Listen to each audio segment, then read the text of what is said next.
वो मध्य प्रदेश के एक छोटे से गांव में पैदा हुआ। पापा की एक छोटी सी इलेक्ट्रीशियन की शॉप थी, लेकिन उसके पापा के काम में और पढ़ाई में कभी मन ही नहीं लगता था।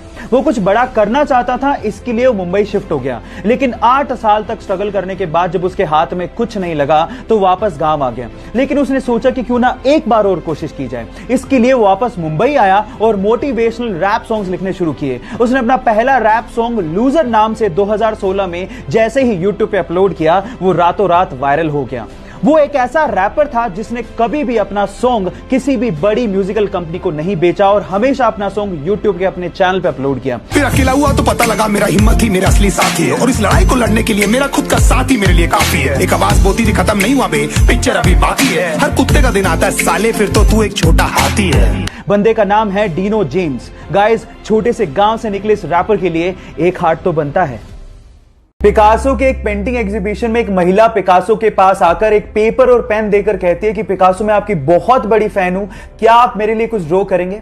पिकासो ने 30 सेकंड लगा के एक बहुत ही वंडरफुल सी पेंटिंग ड्रॉ करके उसको दी।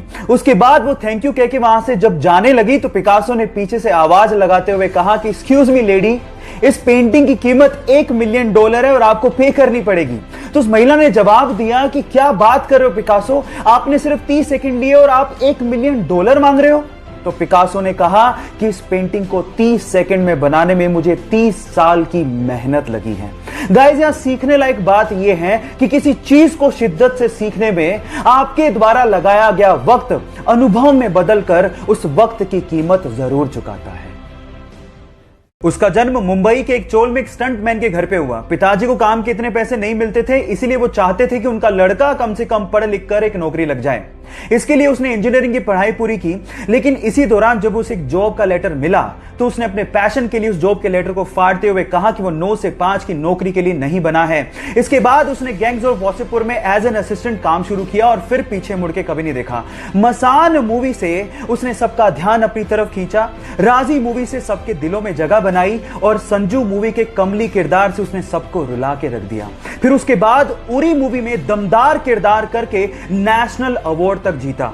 3 साल पहले जिसे कोई जानता तक नहीं था, आज उसने अपनी एक्टिंग और अपनी मेहनत से करोड़ों दिलों में जगह बना ली। विकी कौशल के इस मेहनत के लिए 1 लाइक तो बनता है। नॉर्मल बैलेंसिंग करना भी बहुत मुश्किल काम है, और अगर कोई आपसे कह दे कि रस्सी पे बैलेंसिंग करनी है तो भी हमें 100 बार सोचना पड़ जाए। लेकिन वियतनाम के 2 भाई इस तरह की बैलेंसिंग करते हैं जिससे हमारे दांतों तले उंगलियां दब जाएं। ये दोनों भाई एक दूसरे के सिर के बल बैलेंसिंग करते हुए 2 वर्ल्ड रिकॉर्ड तक बना चुके हैं। पहला वर्ल्ड रिकॉर्ड उन्होंने 2016 में स्पेन में बनाया था, जहां दोनों ने एक दूसरे के सिर के बल बैलेंसिंग करते हुए 90 सीढ़ियां चढ़ गए थे। और उसके बाद तो उन्होंने हद ही कर दी। 2018 में उन्होंने एक शो के दौरान एक भाई ने आंख पे काली पट्टी बांधी और दूसरे ने सिर के बल बैलेंसिंग करते हुए सीढ़ियां चढ़े भी और वापस उतरे भी। Oh my God! इससे तो यही समझ में आता है कि a perfect practice makes a man perfect. अगर आप किसी चीज की परफेक्ट प्रैक्टिस कर लेते हो तो कुछ भी संभव है। आप लोगों ने मूवीज में सुपर हीरो को तो प्लेन को लैंड कराते हुए और पैसेंजर्स की जान बचाते हुए देखा होगा, लेकिन रियल लाइफ में भी एक ऐसा इंसिडेंट हो गया जो किसी मूवी के स्टंट से कम नहीं था। यह बात है 2014 की, जब एक पैसेंजर प्लेन को लैंड करना था, लेकिन जैसे ही पायलट ने टायर्स को खोला तो आगे वाला टायर ढंग से खुला ही नहीं। अब अगर उसी सिचुएशन में वो लैंड करवाता तो पक्का कुछ ना कुछ बड़ा एक्सीडेंट होता। लेकिन इतने में होती है हमारे सुपर हीरो की एंट्री विद पिकअप।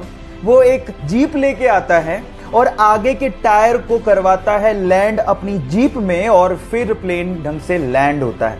यह घटना किसी स्टंट से कम नहीं है। बहरहाल उसने अपनी जाबाजी से बहुत से पैसेंजर्स की जान बचाई, तो इस बंदे के लिए 1 लाइक तो बनता है।